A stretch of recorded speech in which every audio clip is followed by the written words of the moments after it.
Hey guys, it's been almost a week now since Donkey Kong Bananza has been released, and the reviews have been nothing short of spectacular. I've been taking my time with this one, and I'll definitely bring you a full review once I finish the main campaign and spend a bit more time with the endgame. Hopefully you've been enjoying some of my great Donkey Kong Bananza content here on the channel, like our unboxing of the DK and Pauline amiibo. So today, I'm going to go over 10 of my favorite amazing details in Donkey Kong Bananza. One of my absolute favorite aspects of this game is the sheer amount of character and personality on display. The game is full of whimsy and charm, and that's fully reflected in the characters' facial expressions. Pauline and DK are wonderfully brought to life thanks to the incredible attention to detail.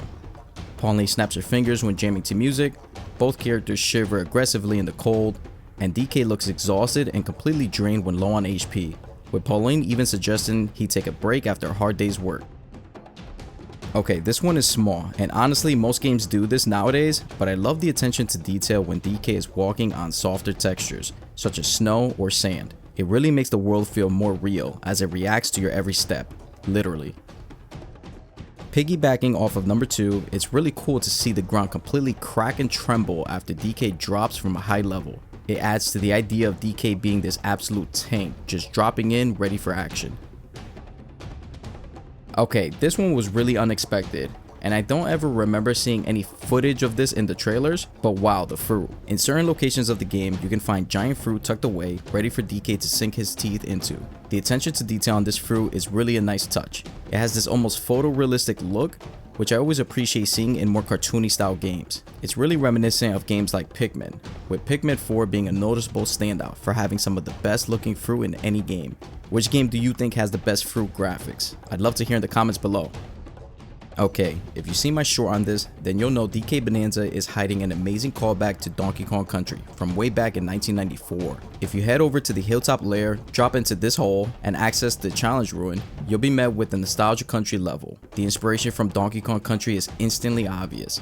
And in fact, if you first turn back, like you could in the original game, and double jump to reach a cliff, you'll access DK's treehouse. I love how the developers included this for fans of the classic series. Music is a huge theme in Donkey Kong Bananza. I mean, it's literally how you access the Bananza powers, but you can also enjoy the soundtrack while relaxing at one of the many getaways in the world. By accessing the record player, you can play any songs you've unlocked so far, but here's the cool part. The record itself changes depending on which song is playing. For example, if you choose the getaway track, the image on the spinning vinyl will match that very song. It's such an easy detail to miss, and honestly, they could have just used a generic record, but the fact they made it dynamic is a fantastic touch. It's really awesome to see the return of nostalgic characters like Diddy Kong, Dixie Kong, and even Cranky Kong. All of them are brought back in a style that feels more classic, which is nice considering DK himself got a bit of a redesign after the Super Mario Bros. Movie. The rest of the crew stays visually faithful to their original appearances, just updated with the current hardware's graphical polish. This might be the most important detail because it directly affects how it feels to play.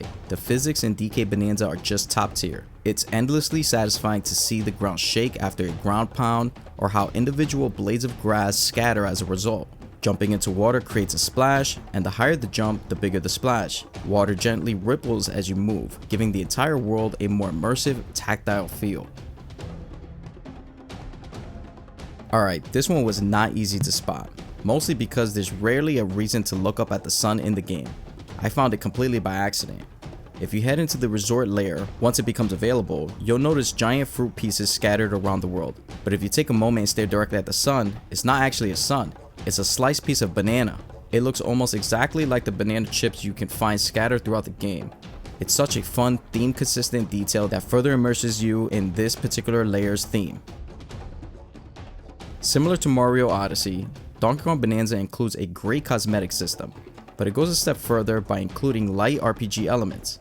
Pauline can gain passive bonuses from some outfits, and while these bonuses haven't been super impactful in my experience, it's still a nice touch. But more than that, it's just a wide variety of outfits and DK fur colors that make customization fun. Seriously, every 10 minutes I find myself wanting to go back and change outfits, just to see how they look in different environments. It's just that good.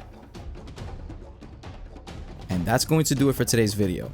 If you enjoyed it, please smash that like button, subscribe so you don't miss any future content, and most importantly, drop a comment down below. Let me know, what are your favorite details in Donkey Kong Bananza? Was there something you wish they had done differently? Did I miss something cool you found? I'd love to hear more from you, and I personally reply to all comments. Thanks for watching, and I'll see you in the next one.